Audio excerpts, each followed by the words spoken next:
Before we begin this video, do note that because of the sped up footage, you might feel nauseous. So in that case, feel free to click off the video or just to listen to the audio. Thank you. Good day everyone, so hope you're doing really well. In the previous video I talked a bit about how you can do infinite rollerblading here with Xilonen, and obviously we're out of bounds here with Paimon, so it's definitely a lot of fun. And since there's a lot to explore, you probably would appreciate me speeding up the video like I'm doing here. So what are we going to talk about today? Well, basically we're going to take a bit of a sneak peek at 5.2. This is of course why we do the out of bounds exploration. Keep in mind that obviously things are gonna be populated a lot more, so Hoyo is probably going to put in more textures and stuff. So everything right now is very, very barren, but at least we can take some gorgeous pictures, which if anything I think will make the journey worthwhile. And also I want to talk a bit about the state of out of bounds exploration, so you can almost see this video as a out of bounds theory video, if you will. In any case, so Xilonen, like the rest of the Natlan characters, has such a nice ability to traverse, and I think especially with a massive cliff like this, you just absolutely appreciate it. You can see we're just zooming up and up and up, and once we get to the top here, there are a couple of things that I can mention. So let's try and slow down the video so you guys can hopefully enjoy the sights. From the top of the massive volcano, you can see we're probably going to get like a very, very gorgeous view.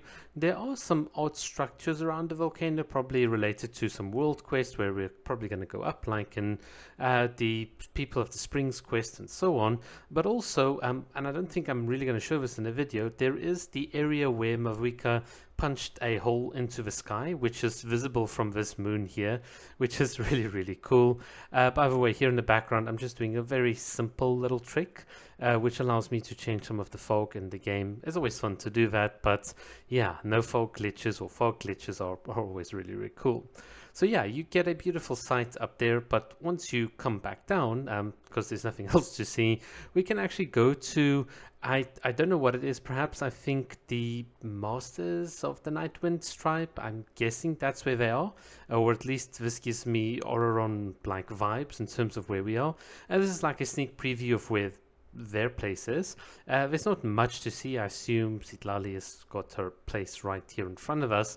But yeah, I explored this place. It looked very, very cool. Once again, Hoyo loving their vertical walls, and oddly enough, lots of stretches between the places. So this definitely speaks to some kind of an ability to hover between places that might come out in the future. The idea perhaps like that you traverse through the Nightwind. I don't know. I've got no idea. I'm just making it up. But certainly an interesting place, but definitely an incomplete one, and one that when I saw it I was like, okay, sheesh, let's just turn back because I don't want to fall to my death here with Xilonen.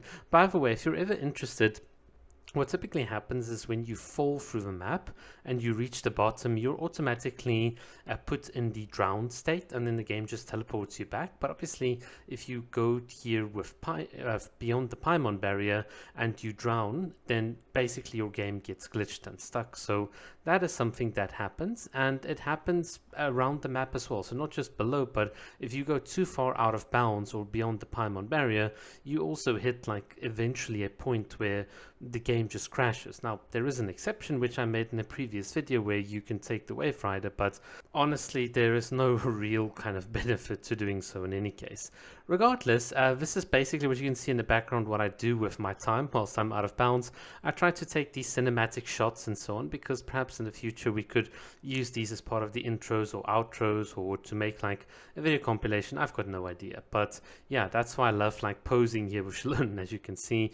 And then I found this very nice shot here once again of the Masters of the Nightwind. You can see kind of their area. I'm trying to take the wide angle shot. It's just so gorgeous and beautiful, and especially with Xilonen. I mean, she's such a hot character, and whilst I love Paimon, sometimes you just want to try and see if you can't get Paimon out of the shot. It's a shame you can't toggle her off as well, but when you need to, but it is what it is. Alright, so now we're probably going to go to a place where I can't even remember what all these tribes are.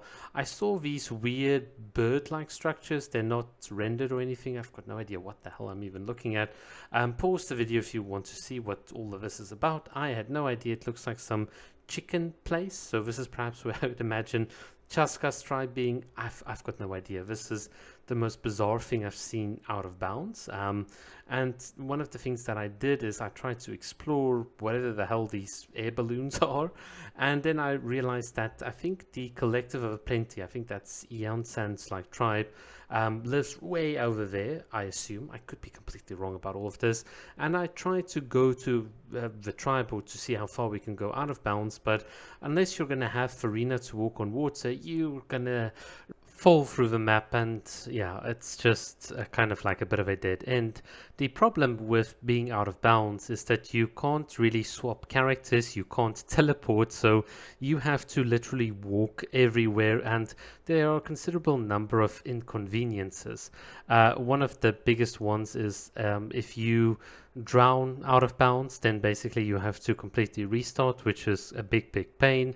The other thing that you probably have to be careful of is accepting friends or having your settings such that people can automatically join your world, because people can join you whilst you're in this like quasi glitched state, and the interactions are very interesting. So basically, wherever you teleported in order to activate the glitch, that's where everyone that's joined your world will be teleported to, because the game thinks that you're still in a state of being teleported to that place, which is really funny. And then the enemies behave really odd, so they can't hit you because you're kind of like immune in the time-free state, but they can still hit your friends, and this leads to all sorts of inconsistent inconsistencies with the game clients, and it could potentially trigger like a ban. So if you're ever doing out of bounds exploration like this beyond the Paimon barrier, just ensure that nobody can enter your world. It's probably the best thing to do, and don't touch anything, don't go to places that you shouldn't. Like, generally speaking, when you explore out of bounds,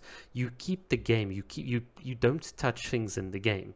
Otherwise, Hoyo could perhaps like pick up an inconsistency on like the server, and then yeah, your account will just be banned. But as someone that's been doing this for a year, it's very unlikely that Hoyo will do anything whilst you are traveling here on the outside. And yeah, I haven't found any issues on any of my accounts, so for now, Hoyo has obviously cracked down on the methods to being able to do this, but hopefully in the foreseeable future we'll still be able to do it, because it's just so much fun being able to explore, and there is like a natural limit, like I talked about earlier, where if you explore too far you'll obviously get drowned, and there's kind of like no point.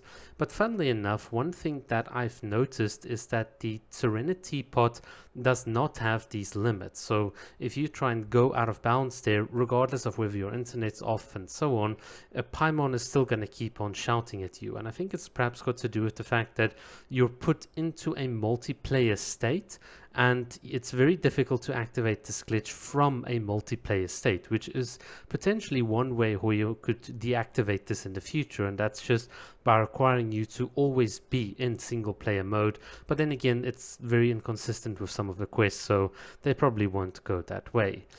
Some other interesting tidbits about Out of Bounds is that there is now a map ceiling where Paimon stops you. So if you try and go up too far, for instance like in the mountain in Fontaine, then Paimon will cut you off unless you're able to once again get past the vertical Paimon barrier using this technique. It is kind of fun. And yeah, other than that, Out of Bounds, there's really, once you explore it the first time, it's kind of cool, but after that, once you've seen everything, there really is not much to it, and you kind of get tired of having to manually go all over the place, because it's very inconvenient to do so otherwise. In fact, I'd probably argue that traveling beyond the Paimon barrier is interesting in order to get like what we saw, a bit of a preview for what's to come. But in terms of the rest of the game and the map, there's nothing really to see.